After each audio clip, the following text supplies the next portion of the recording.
Good morning, St. Francis, and good morning, people of God. It is Thursday, the 10th day of July, 2025. It is Thursday of the 14th week of the year, the 14th week in Ordinary Time. I'm at the Catholic Center getting ready to go into work a little bit today. So muggy and horrible today, still cloudy, no blue sky today. Terrible thunderstorms last night, if you remember. Thunder went for a very, very long time, but we'll see again what happens today. There is a pastor installation today in St. Mary's in Goldsboro, which is about an hour and 50 minutes away from here. So hopefully it won't be too stormy on the way there or on the way back. We'll see what happens. But anyway, it is Thursday of the 14th week of the year. Saga of Joseph and his brothers again continues. This great family of Abraham.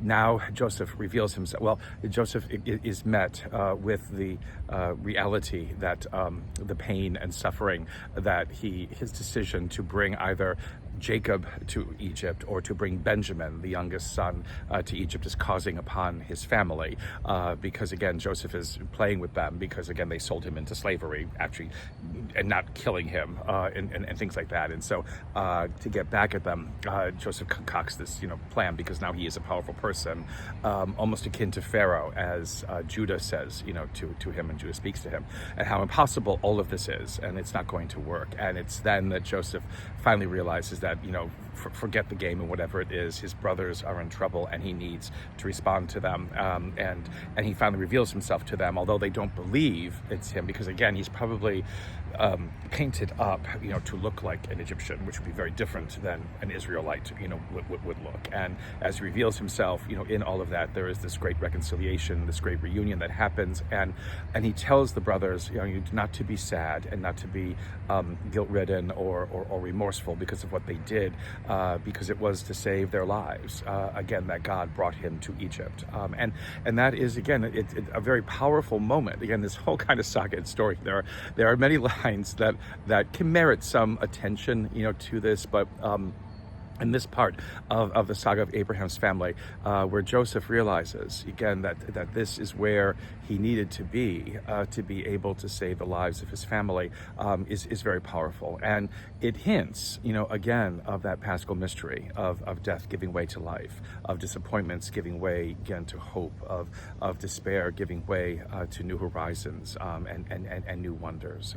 Again, how all of this can work with God if we are but attentive to it, and needing to recognize it. Probably when we're in the midst of it, and maybe when we're through the midst of it, is when we kind of recognize it. But the fact is recognizing it to begin with, and then to be aware of other situations that we may experience in our lives, that allow us to see that God has done something so that the greater good may come to pass, through it. In Matthew's gospel today, again, we have the continuation of Jesus sending out the apostles, and what basically today's gospel is almost a repeat of what the gospel was from Sunday, according to Luke. But again, in Luke, it was 72 others who are nameless. We do not know if they were both men and women. We don't know who they were, what they were about. They go out into the countryside, into the towns and villages, again, eating what is served before them, not moving from house to house, not taking, luggage with them or anything else like that, but to proclaim again this one sentence message of Jesus' mission: the kingdom of God is at hand.